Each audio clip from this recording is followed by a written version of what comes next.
Hello friends, today we are going to learn about future tense. এর আগের ক্লাসে আমরা প্রেজেন্ট টেন্স এবং পাস্ট টেন্স নিয়ে আলোচনা করেছি। আজকে ক্লাসটি হবে ফিউচার টেন্স নিয়ে। আমরা আজকে শিখব ফিউচার টেন্সের চারটি ভাগ নিয়ে: future indefinite, future continuous, future perfect and future perfect continuous. তাহলে শুরু করছি ফিউচার ইনডেফিনিট টেন্স দিয়েই। ফিউচার ইনডেফিনিট টেন্স, যার বাংলা অর্থ সাধারণ বা নিত্য ভবিষ্যৎ।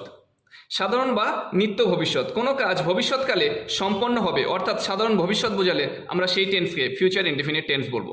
ফিউচার ইনডেফিনিট টেন্সের ট্রান্সলেট করার আগেই আমাদেরকে দুটো জিনিস খুব ভালো করে মনে রাখতে হবে। একটা হলো শ্যাল আর একটা হলো উইল।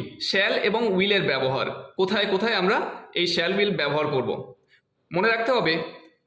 আই এবং উই, অর্থাৎ ফার্স্ট পার্সন আই উই এর পরে শ্যাল বসে এবং বাকি সমস্ত সাবজেক্টের পরে উইল বসে। You, he, they, she, they, name, অর্থাৎ এই যে সমস্ত সাবজেক্টগুলো আমরা বাক্যে ব্যবহার করব, এই প্রত্যেকটার পরেই উইল ব্যবহার করব এবং আই উই এর পরে শ্যাল ব্যবহার করব। এটা আমাদের মাথায় রাখতে হবে।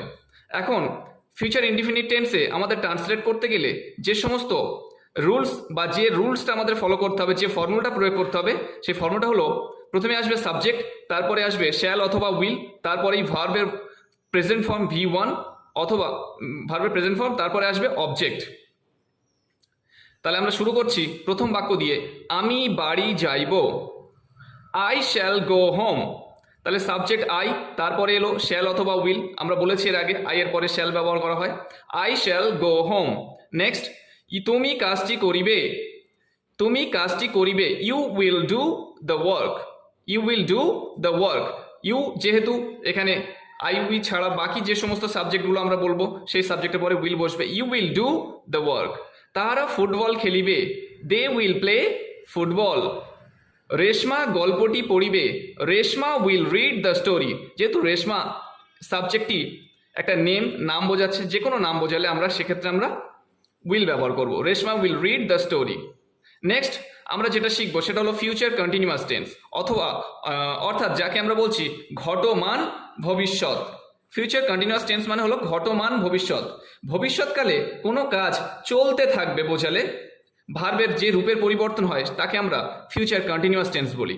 এই ফিউচার কন্টিনিউয়াস টেন্সে বাংলা থেকে ইংরেজিতে ট্রান্সলেট করতে গেলে আমাদের যে ফর্মুলাটা প্রয়োগ করতে হবে সেই ফর্মুলাটা হলো: প্রথমে আসবে সাবজেক্ট, তারপরে আসবে শ্যাল অথবা উইল, তারপরেই আসবে বি ভার্ব, শুধুমাত্র আসবে বিই, তারপর আসবে ভার্বের প্রেজেন্ট ফর্ম, তার সঙ্গে যুক্ত হবে আইএনজি। ভার্বের সঙ্গে আইএনজি যুক্ত হয়ে যাবে। যেমন ডু থাকলে ডুইং, গো থাকলে গোয়িং, তারপরে আসবে অবজেক্ট। তাহলে আমরা ট্রান্সলেট শুরু করব। আমি রাত্রে পড়িতে থাকিব। তাহলে সাবজেক্টের পরে শ্যাল অথবা উইল। আই শ্যাল, তারপরে আসছে be. I shall be reading at night. I shall be reading at night. Next, সে বিদ্যালয়ে যাইতে থাকিবে। সে বিদ্যালয়ে যাইতে থাকিবে। হি, সাবজেক্ট হলো হি। হি এর পরে আমরা দেখেছি হি এর পরে কি বসে? Will. He will be going to school. যেহেতু এখানে বলেছে ভার্বের সঙ্গে আইএনজি যুক্ত হয়ে যাবে, সেই জন্য গো থেকে হয়ে গেল গোয়িং।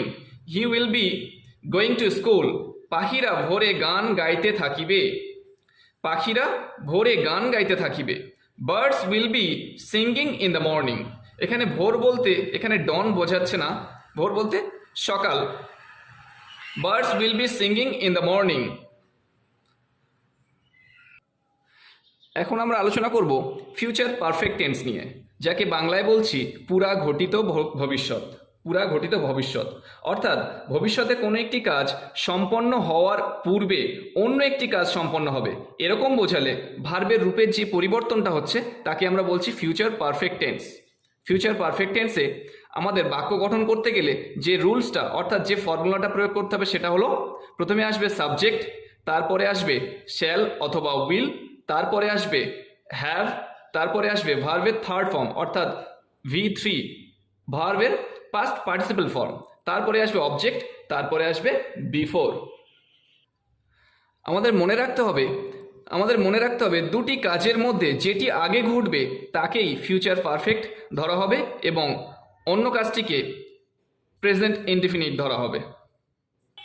তাহলে শুরু করা যাক ট্রান্সলেশন। তুমি আসার আগেই আমি কাজটি শেষ করে ফেলব। এখানে দুটো কাজ ঘটছে, তুমি আসবে আর আমি কাজটি শেষ করে ফেলবো। তাহলে তুমি আসার আগেই আমি কাজটি শেষ করে ফেলবো, এই যে আমি কাজটি শেষ করে ফেলবো এটা হলো ফিউচার পারফেক্ট টেন্স। তাহলে এটা দিয়ে আমরা ট্রান্সলেশন শুরু করব। I shall have finished the work before you come. তারপরে বাবা আসার আগেই আমি পড়া শিখে ফেলবো। তাহলে দুটো কাজ ঘটছে, এখানে দুটো কাজ ঘটবে, বাবা আসবে আর আমি পড়া শিখে ফেলবো। তাহলে কোনটা আগে ঘটছে? আমি পড়া শিখে ফেলবো, এটা আগে হবে।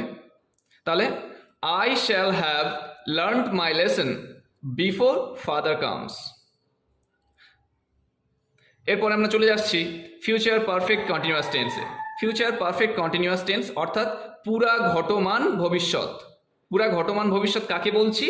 ভবিষ্যৎকালে কোনো একটি কাজ অপর একটি কাজের পূর্ব পর্যন্ত কিছু সময় ধরে চলতে থাকবে, এরকম বোঝালে আমরা তাকে ফিউচার পারফেক্ট কন্টিনিউয়াস টেন্স বলছি।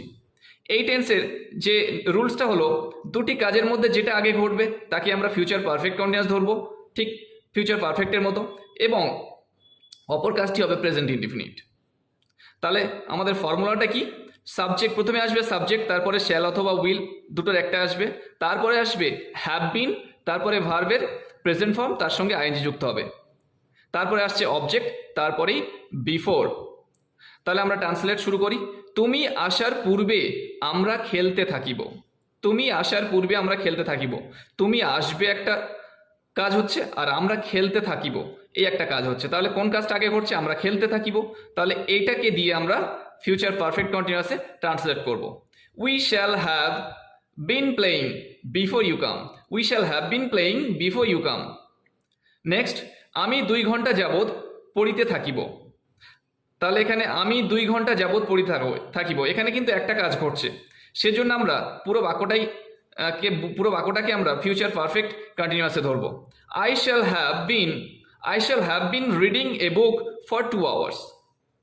I shall have been reading a book for 2 hours. তাহলে ভবিষ্যৎকালে কোনো একটি কাজ কিছু সময় ধরে চলতে থাকবে, বা হতে পারে ভবিষ্যৎকালে কোনো একটি কাজ অপর একটি কাজের পূর্ব পর্যন্ত কিছু সময় ধরে চলতে থাকবে, এরকম বোঝালে সেক্ষেত্রে আমরা তাকে বলছি ফিউচার পারফেক্ট কন্টিনিউয়াস। তাহলে আমরা সম্পূর্ণ টেন্সটা আজকে ক্লিয়ার করলাম।